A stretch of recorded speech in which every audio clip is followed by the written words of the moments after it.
Talent? Ça va français. Français, c'est le meilleur au monde. British. Oh mon Dieu. Do you consider yourself a patriot? Ay, Mase! I wonder if you could be so kind to help and direct me to the Arab Culture Center. There is no Arab center here. Not culture, not Israeli culture, not Arab, not culture at all. Special for you to remember Israel. Hello, bienvenue sur Falafel Cinéma, le podcast du cinéma israélien. Je suis Yael et je suis ravie de vous retrouver pour ce 31e épisode dédié aujourd'hui au festival Diasporama qui est en partenariat avec le cinéma Élysée et Lincoln et qui se déroule cette année du 28 janvier au 10 février. J'ai une invitée spéciale aujourd'hui qui nous parle depuis Israël, Lise Benkemoun, directrice artistique du festival Diasporama. Bonjour Lise, bienvenue. Bonjour Yael, merci de me recevoir. Alors Lise, Diasporama fêtera cette année sa 5e édition. Donc ce sera en pleine commémoration du 80e anniversaire de la libération d'Auschwitz. Donc j'imagine que cette commémoration a influencé la programmation car le festival Diasporama comporte souvent des films sur la mémoire. Donc de quelle façon cette commémoration a influencé tes choix? Oui, bien sûr, ça a influencé. Il y a toujours des films sur la Shoah dans Diasporama. On essaye juste qu'il n'y ait pas que ça, parce que ça ne représente pas la totalité du cinéma. Mais bien sûr, c'est un devoir de mémoire, donc on le fait forcément. Cette année, il y en a un particulièrement qui, je trouve, donne bien le ton de ce qu'on avait envie de faire. C'est Four Winters, qui est un documentaire qui parle en fait des Juifs qui ont été résistants pendant la Seconde Guerre mondiale. Et j'aime bien ça parce que je trouve que on est dans la mémoire, mais on est moins dans le côté de nous sommes des victimes et plus dans le côté de on s'est battu aussi. Et je trouve que par rapport à la situation actuelle, ça fait écho au fait que malheureusement, depuis 80 ans, on doit toujours se battre d'une manière ou d'une autre. Et donc, ça fait à la fois office de devoir et ça fait partie de nous et ça marche aussi avec ce qui se passe dans la réalité actuelle. Et bien entendu, ça nous permettait aussi de lier avec une journée témoin du 7 octobre, puisque bien entendu, on ne pouvait pas non plus passer à côté de ça. Et c'est quelque part les deux faces de la même pièce, malheureusement. Four Winters est un documentaire. Il y a aussi de fictions qui sont programmées sur la thématique de la mémoire. Il y a une comédie musicale qui s'appelle Burst the Silence. Tu peux nous en parler un petit peu? Oui, alors en fait, c'est surtout un film qui est sur la relation entre un père et son fils et tout le côté qui est caché par rapport au fait que justement lui, il soit un survivant de la Shoah, mais qu'il en ait jamais parlé ou très peu parlé. Et que en même temps, du coup, il a un caractère comme ça très taiseux. Il est difficile de communiquer avec lui. Et donc, ce petit garçon qui essaye d'obtenir son attention et qui a du mal et qui comprend pas pourquoi son papa veut pas prendre peut-être plus de temps pour s'occuper de lui, jusqu'à ce que effectivement, il lui offre une guitare et que donc le petit garçon qui se trouve être le scénariste du film et aussi son acteur principal et également celui qui a composé la musique en question, qui s'appelle Robbie Schaeffer et qui sera d'ailleurs avec nous à Paris pour la projection de son film et qui sera aussi à Nogent.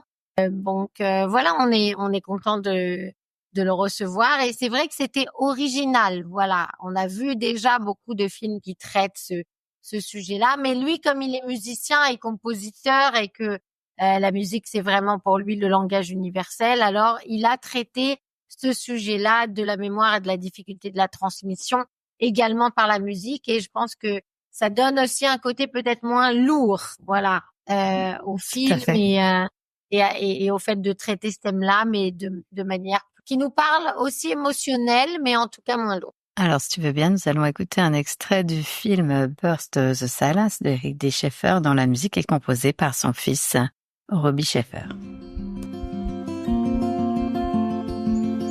Okay, so what if we don't become who we really are until somebody finds us? Nice. Now try it without the poetry. Dad, do you remember the last day before you turned into a grown-up? When our world is darkened, we light a candle. We're Jews. We never spoke of it.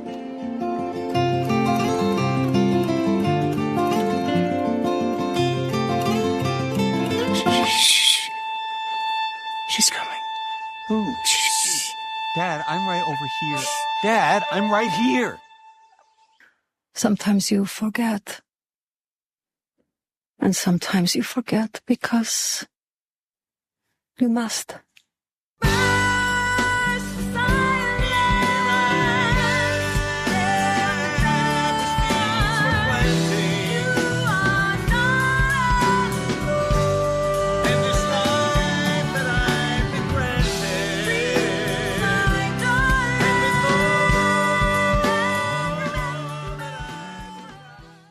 Alors justement, le film d'ouverture s'ouvre avec Yaniv. C'est une comédie dramatique et c'est encore sur une comédie musicale. C'est réalisé par Amnon Karmi. Oui, non, ça veut dire la musique joue beaucoup dans le livre, mais c'est une comédie musicale au sens où on voit pas les personnages principaux chanter comme dans Burst the Silence. Mais c'est sûr que la chanson dans Yaniv a beaucoup d'importance. Et c'est vrai que c'était vraiment, ça nous fait plaisir de commencer avec une comédie. C'est une comédie qui est drôle sur le monde orthodoxe. C'est un professeur de collège qui a pas le budget pour faire la comédie musicale de son école, justement, et qui donc va se retrouver dans un espèce de bas-fond tripot tenu par des orthodoxes sur les conseils de son grand-père, qui lui dit, bah voilà, quand on cherche des sous, on joue au Yaniv, allez hop, hop, hop. Et donc, il se retrouve dans une espèce de club de jazz façon ortho. Et bah voilà, ensuite, je vais pas vous dévoiler le suspense, mais c'est drôle, c'est touchant. Il y a beaucoup aussi sur la transmission, il y a aussi sur la famille, il y a sur l'amitié, il y a... Bon voilà, et puis là encore, on a les deux réalisateurs qui sont copains depuis l'école primaire, qui viennent tous les deux à Paris pour le festival. Amnon Karmi et Benjamin Ducoff, qui ont commencé, qui se sont rencontrés quand ils avaient 9 ans et qui se sont pas quittés depuis. Incroyable. Donc, voilà, l'un qui est enseignant et puis l'autre qui a réalisé le film. Ils jouent dedans tous les deux. Je vous gâche pas le suspense sur quel rôle, vous verrez. Mais donc voilà, non, ça me fait plaisir quand on commence le festival avec une comédie, justement pour donner ce ton-là que malgré la situation actuelle qui est compliquée, le cinéma, c'est aussi pour s'évader et pour se changer les idées. Et on peut traiter de sujets qui sont importants, comme l'éducation, voilà, d'une manière, là encore, plus sympathique et peut-être plus légère, parce que je pense que le public aussi a besoin un peu de ça. Et pour finir, on parlait de la Shoah juste avant, et on a également Real Pain de Jesse Eisenberg qui est tout à fait dans cette veine. Alors, je venais, Real Pain qui est aussi une comédie et qui est aussi un voyage de la mémoire sur les traces de sa famille avec ce personnage un peu foireux, passez-moi l'expression, ils sont dans des voyages voilà qu'il a pas très envie de faire d'un côté, il sent bien qu'il faut y aller. Alors bon, c'est un peu entre le road movie et puis mais en même temps voilà, il comprend que c'est important, donc c'est vrai que bon, voilà, c'est ambivalent comme dans la vie. Il y a les choses importantes et la façon de les traiter, souvent avec un humour juif qui a l'avantage de mettre un peu de distance par rapport aux choses dramatiques et les rendre d'un seul coup un peu peut-être plus acceptables pour nous. Quelqu'un m'a reconnu. Elle s'appelle Annette. Elle voulait tout savoir sur moi. C'est votre professeur? Elle s'appelle Rachel. François est né pour la musique. Il lui suffit d'entendre un air une fois pour le répéter à la note près. Vous voulez quand même pas faire de mon fils un pianiste? Ce n'est pas avec Mozart et Chopin qu'on apprend la comptabilité et le commerce. Mais j'aime le piano. Toi, tu te tais. Je serai comme ta deuxième mère. Celle qui te fera travailler jour et nuit pour que tu intègres le conservatoire. Marguerite Long t'a recommandé à Paul Paré. Le grand chef des concerts colonnes. Si tu me dis que le concert s'est mal passé et que Paul Paré ne te garde pas, je me jette dans la Seine.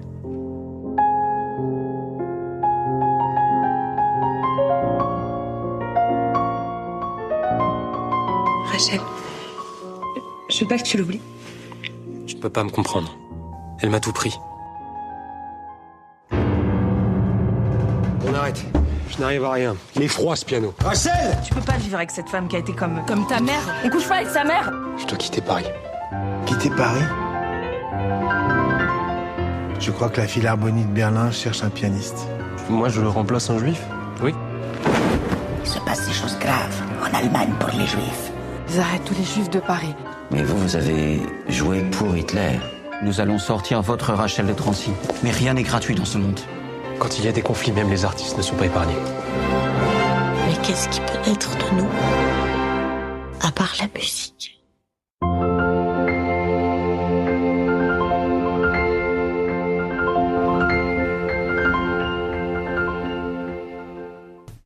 Vous venez d'entendre un extrait d'une deuxième avant-première, Le choix du pianiste de Jacques Otzmagin avec la participation de Philippe Torreton et André Manoukian.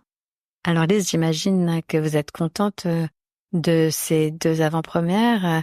Comment vous expliquez cette exclusivité? Ouais. Après, je pense que c'est logique au sens où là, on est à la 5e édition cette année, donc peut-être au début, les gens attendaient un peu de voir, voilà, ce qu'on allait faire, ce qu'on allait mettre dans la programmation, et puis au fil à mesure des années, on a effectivement plus de choix, plus d'avant-premières, plus de réalisateurs qui veulent aussi venir pour être là, pour échanger avec le public. Donc cette année, on a aussi les réalisateurs de Dieu et le chameau, qui s'appelle No Name Restaurant en anglais, qui est là encore un road movie. Super comédie. Ouais. Et donc oui, je pense que on commence à grandir. Le Diasporama commence à grandir et on essaye d'y intégrer le plus de visions possible du cinéma juif de manière internationale. Alors justement, vous grandissez avec un nouveau jury cette année, un jury étudiant.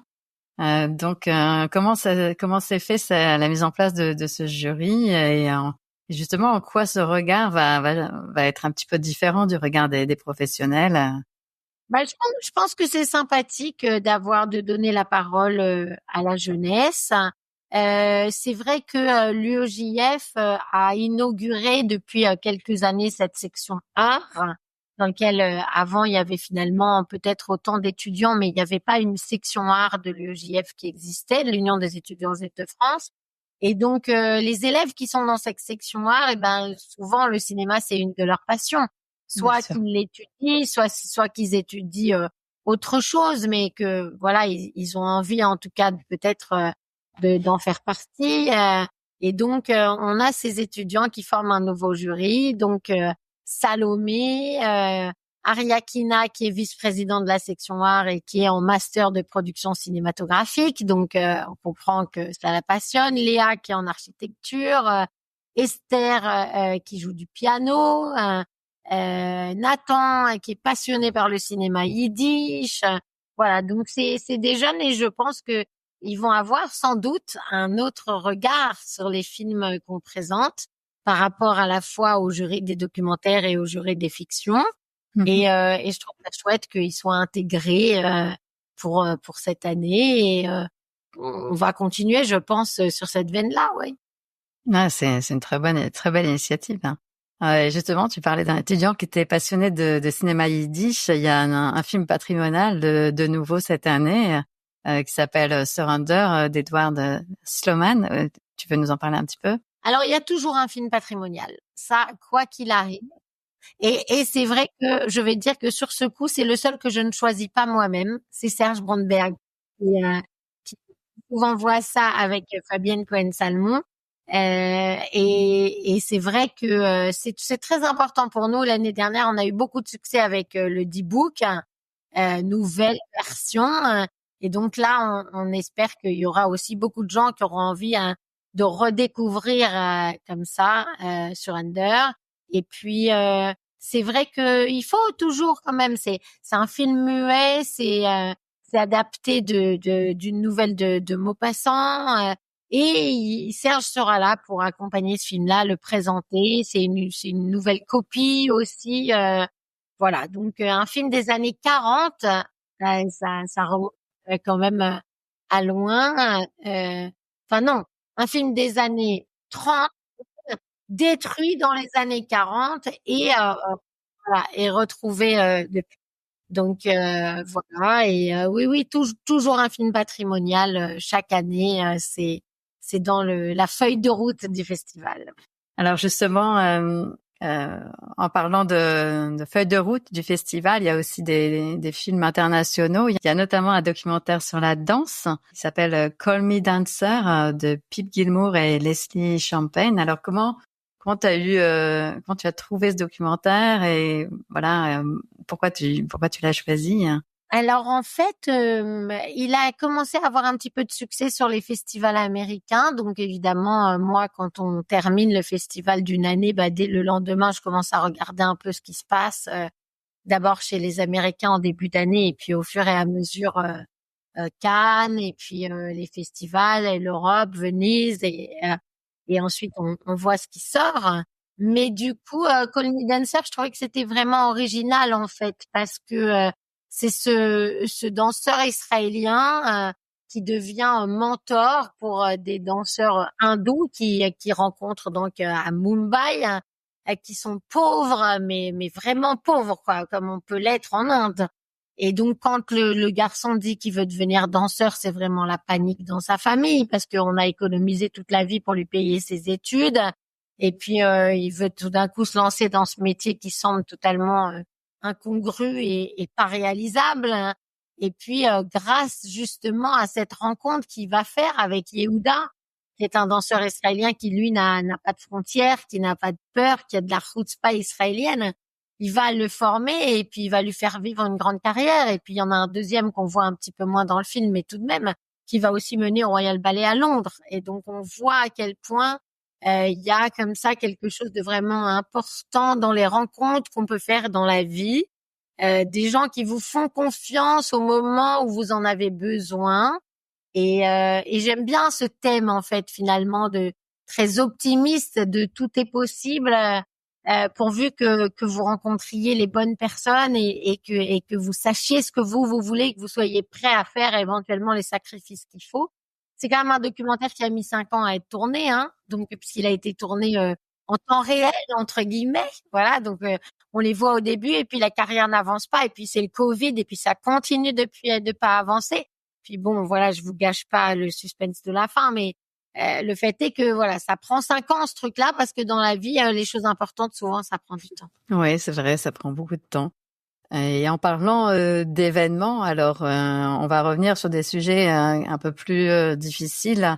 Il y a un événement qui est organisé le 5 février, justement, il me semble, avec la projection de Colleyville, qui sera suivi d'un débat avec Manuel Valls et Richard Audier. Est-ce que tu peux nous parler un petit peu de cet événement? Oui, bien sûr. Alors d'abord, le réalisateur de Colleyville, c'est Danny Menkin, et Danny Menkin, c'est habitué du festival. On a déjà sélectionné plusieurs de ses films. On aime bien son regard. Et puis donc il avait fait ce film sur la synagogue donc de Colleyville, qui a été victime d'une prise d'otage. Et puis ça retrace vraiment la prise d'otage heure par heure, qui était en direct évidemment avec le terroriste en question.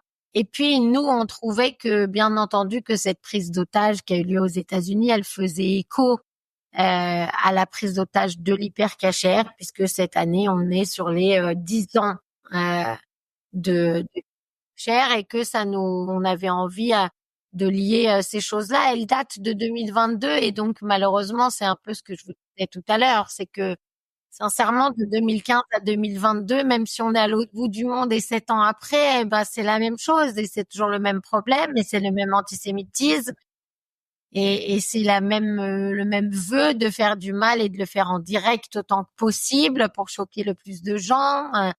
Donc voilà, donc ça c'était l'idée de rendre hommage aux attentats de l'hypercachère et de Charlie Hebdo, puisque c'est 10 ans cette année. Et de le faire, voilà, peut-être de manière un peu plus subtile avec un autre documentaire qui est en miroir, voilà, si je peux dire, de ce qui s'est passé.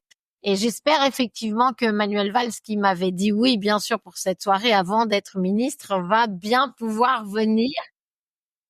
Et maintenant qu'il a pas du temps de ministre au sens propre. C'est ça. Jusqu'à la dernière minute, je pense que j'aurai un peu les jetons, que finalement, il n'ait pas le temps d'être là. Et auquel cas, on trouvera de toute façon un invité intéressant, mais ça lui tenait à cœur aussi, donc avec un peu de chance, il sera là. Écoutez, on va prier pour ça. Façon, Il y a Richard Audier, oui, c'est ça. C'est très important que Richard soit là. D'abord, c'est le directeur général du Fonds social, et donc c'est normal qu'il soit là pour Diasporama, mais il se trouve que il s'occupe aussi beaucoup du centre Simon Wiesenthal sur la mémoire, et donc ça lui tient particulièrement à cœur ce genre de soirée. Tout à fait. Et justement, parce que c'est une journée hommage, il y a aussi 2 documentaires hommages au programme du 7 octobre, que sont donc Screams Before Silence, Sheryl Sandberg. C'est l'ancienne PDG de Facebook. Absolument. Et Looking for Yotam de Caroline Bongrand et Georges Benayoun. Alors, donc ouais, là c'est une autre vision, mais c'est important et intéressant aussi. Donc oui, le premier, donc c'est la PDG de Facebook qui est venue en Israël assez rapidement pour interviewer les femmes israéliennes et notamment parler des violences sexuelles le 7 octobre.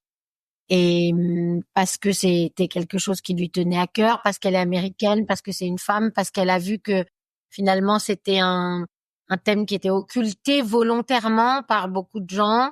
Et donc c'est un film qui est pas facile, mais en même temps absolument nécessaire. Donc elle a interrogé des témoins, quelques-unes des jeunes filles qui étaient otages et puis qui sont revenues.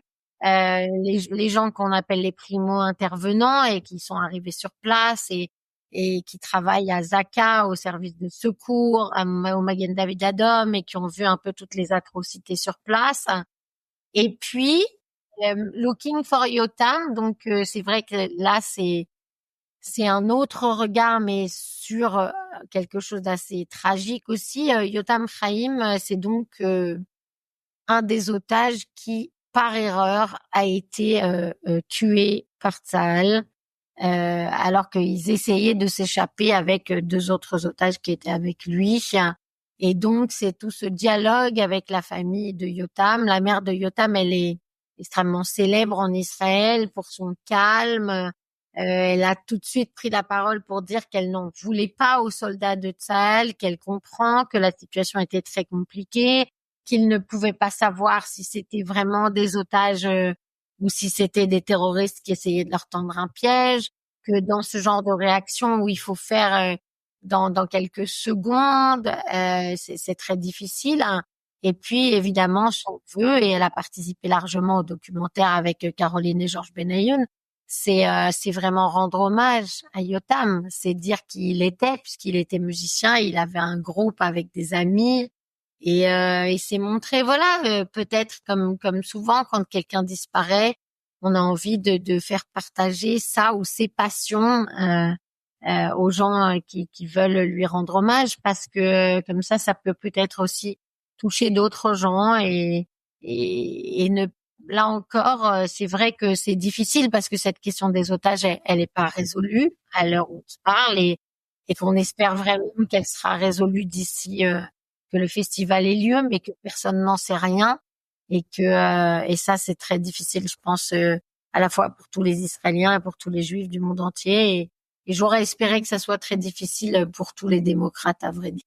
Oui, ça c'est vrai qu'on aurait espéré que ce soit un peu plus difficile, que les femmes parlent aussi un peu plus de ces violences sexuelles qui sont arrivées aux Israéliennes. Associations féminines qui sont quand même en règle générale très féministes, très très promptes à parler de choses peut-être entre guillemets moins graves, et qui là ont été d'un silence absolument assourdissant et sincèrement inexplicable, désagréable, insupportable, et bien qu'on le leur ait dit, qui ont toujours pas rectifié le tir, et donc ça c'est assez grave, et c'est pour ça d'ailleurs que j'avais envie pour ces films d'avoir des femmes qui elles se sont battues depuis le début pour ces causes-là, Et donc le débat après ces 2 documentaires, on le fera avec Sarah Baruch et Sarah Eisenman, qui sont toutes les 2 très engagées pour cette cause des femmes. Sarah Baruch qui se bat contre les violences féminines depuis des années et qui écrit des livres,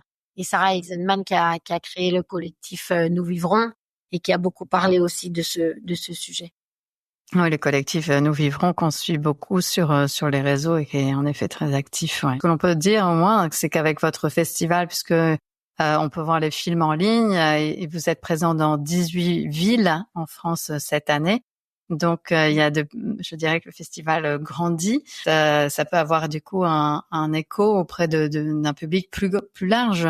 Donc comment vous voyez le festival grandir au niveau des chiffres? Vous avez de plus en plus de fréquentation au niveau que ce soit en ligne ou sur place. Alors, c'est vrai que le en ligne, on a toujours tenu à le conserver parce que comme il y a eu ces fameuses années de Covid où il y a eu une partie du festival qui était en Zoom et tout, et donc les gens ont pris aussi un peu l'habitude. On peut pas forcément toujours sortir ou on n'habite pas forcément toujours une ville, même si maintenant on a de plus en plus de villes qui sont partenaires du festival et qui organisent des projections elles-mêmes, que ça soit à Marseille, à Toulouse, à Lyon, à Angers, à Nice, à Cannes, voilà. Donc il y a de plus en plus de choix, mais oui, bien sûr, il y a de plus en plus de monde qui vient, à la fois online et en présentiel. L'année dernière, on a touché quelques 7000 personnes avec le festival. Et cette année, j'espère qu'on va en toucher 10 000. Et c'est un peu ça l'idée. Donc, bien sûr. Oui, c'est chouette que. Puis en plus, chacun choisit aussi avec sa sensibilité qu'est-ce qui lui convient le plus. Pour Bordeaux, Montpellier ou Nantes, c'est pas forcément les mêmes films qui sont présentés. Étant donné que dans la sélection totale du film, il y a beaucoup de choix. Il y a 17 films en tout. Donc dans une ville de province, c'est compliqué d'organiser 17 projections. Donc au maximum, ils en prennent 3-4. C'est bien. Voilà, c'est bien et c'est toujours accessible effectivement en ligne. Par contre, il faut vraiment regarder bien le programme pour ça sur diasporama.net parce qu'en fait, comme les producteurs aiment pas tellement que les films soient disponibles en VOD, généralement, on a le droit de le faire que sur une période très courte d'à peu près 4 jours aux alentours des projections des films. Donc, d'accord. Si vous vous dites que c'est pas grave, je vais le regarder dans 2 mois, non, ça va pas marcher. Il faut rester dans les dates du festival, donc du 28 janvier au 10 février, et prendre votre soirée pour regarder le film comme si vous étiez allé à une projection dans un cinéma parisien. Oui, et avec le froid qu'il fait ici, peut-être que les gens vont aussi. Je sais pas quel temps il fera, mais vous, c'est pas grave, c'est sympa. Vous faites une vraie soirée cinéma. Exactement. Alors, la cérémonie de clôture, c'est toujours un moment fort pour le festival. Vous terminez avec une comédie qui s'appelle All About the Leskovich de Adam Breyer. Donc, vous voulez nous parler un petit peu du film et alors comme on a parlé d'Yaniv, on commence avec une comédie, on finit avec une comédie. Donc, exactement. Elles sont pas du tout du même genre. Là, c'est assez original parce que c'est un film hongrois. Donc, très souvent qu'on voit des films hongrois et puis encore moins hongrois juifs. Et donc, ça se déroule à Budapest, qui est une ville que j'ai découverte il y a quelques années, que je trouve très émouvante justement pour son passé juif. Et puis, on est dans cette famille où on se trouve dans une shiva, alors que le père et le fils s'entendent pas du tout. Donc là, c'est un peu le genre de thème que dans Burst the Silence. Et puis, on a des personnages très marqués, très têtus. Le grand-père, il a même jamais rencontré son petit-fils depuis que son fils a déménagé en Israël et qu'il est devenu orthodoxe, alors que lui, il est pas religieux du tout. Et donc, il se lance pas mal de reproches à la figure. Et puis, au final, bien entendu, à la fois et avec la troisième génération qui les rapproche. Et puis, à force de parler, alors que d'habitude, ils parlent pas, ni l'un ni l'autre, et ça va se passer mieux. Donc, c'est chouette de finir avec quelque chose d'original comme ça, voilà, qui parle de famille. C'est plus une comédie tendre, amère, moins très drôle, on va dire, que Yaniv, mais encore une fois, important parce que sur les liens familiaux et la transmission du judaïsme aujourd'hui, c'est quand même devenu une question essentielle pour tout le monde. Oui, alors justement, avant de clôturer nous le podcast, je voulais savoir si tu avais eu un coup de cœur, vraiment un film que tu avais adoré, si tu devais en choisir un. Je sais, c'est difficile, mais... Non, c'est pas difficile, c'est que je peux pas le dire parce que c'est pas juste, quoi. Ça veut dire, il y a 3 jurys qui font leur choix, voilà. Moi, j'ai vu des centaines de films avant de choisir cela pour la sélection de Diasporama, d'essayer qu'il y ait un équilibre vraiment à la fois entre, comme on disait, de la comédie, pas de la comédie, de la Shoah, du 7 octobre, de l'émotion, de la rigolade, de la musique. Voilà, donc c'est un cocktail, en fait, qui justifie que chaque film a sa place. Par exemple, on n'a pas parlé de Check Out, qui est un film israélien, voilà, qui raconte la vie d'un futur ex-agent du Mossad qui doit prendre sa retraite, qui est un peu loser comme ça, et qui, à la veille de sa retraite, va se retrouver à devoir être au milieu d'une mission un peu à la James Bond, mais un peu plus ratée quand même que James Bond. Et donc oui, je pense que le secret, c'est ça. C'est pas qu'il y a un film que j'aime plus que les autres, c'est que j'aime bien le cocktail réussi que tous les films font ensemble. C'est ça, moi, en fait, mon objectif en tant que directrice artistique du festival. Vishniak aussi, qui était un film qu'on voulait déjà sélectionner l'année dernière, qui a eu pas mal de succès sur ce photographe extraordinaire qui a capturé les images des communautés juives d'Europe avant l'extermination par les nazis. Donc voilà, chaque film apporte une petite touche et ça fait le puzzle total de Diasporama et c'est ça qui est important, ouais, pour moi. Merci. Alors Check Out qui est réalisé par Jonathan Deckel et Vishniak qui est réalisé par Laura Bialis. C'est vrai qu'il y a beaucoup de films, on n'a pas pu parler de tous les films qui sont au programme parce que le podcast dure beaucoup plus longtemps. Mais vous pouvez, il y a tout sur diasporama.net. Vous pouvez voter. On l'a pas dit, mais chaque année, on donne le prix du public. Donc voilà, donc ça c'est bien. Il y a le prix des jurys et il y a le prix du public. Donc vous aussi, regardez les films, votez pour le prix du public, ça nous fera plaisir. Et comme ça, vous verrez aussi et vous pourrez choisir par rapport à la fois aux dates et aux thèmes, tout ce qui vous plaît. Et puis et si vous êtes à Paris, mais bien entendu, venez au moins à une séance parce que c'est toujours une ambiance aussi. Voilà, Diasporama, le moment du festival, cette année le Lincoln, le Centre Rachid toujours, et toujours avec des invités intéressants pour faire le débat avec moi à la fin du film. Donc ça fait partie aussi justement de l'originalité et du kiff du festival d'avoir des invités qui sont là pour discuter des films. C'est ça, alors on va kiffer le festival, hein. Ce sera le mot de la fin. Merci beaucoup Lise d'avoir été avec nous aujourd'hui pour cet échange passionnant. Merci. Donc le festival Diasporama, je rappelle, se déroule du 28 janvier au 10 février. Vous pouvez donc retrouver toute la programmation et tous les événements sur diasporama.net. Merci d'avoir écouté Falafel Cinéma. Retrouvez-moi aussi sur movieinthea.com, un blog bilingue anglais sur les films et les séries. Et abonnez-vous et parlez-en autour de vous. Shalom, shalom et à bientôt pour un prochain épisode. Special for you to remember Israel.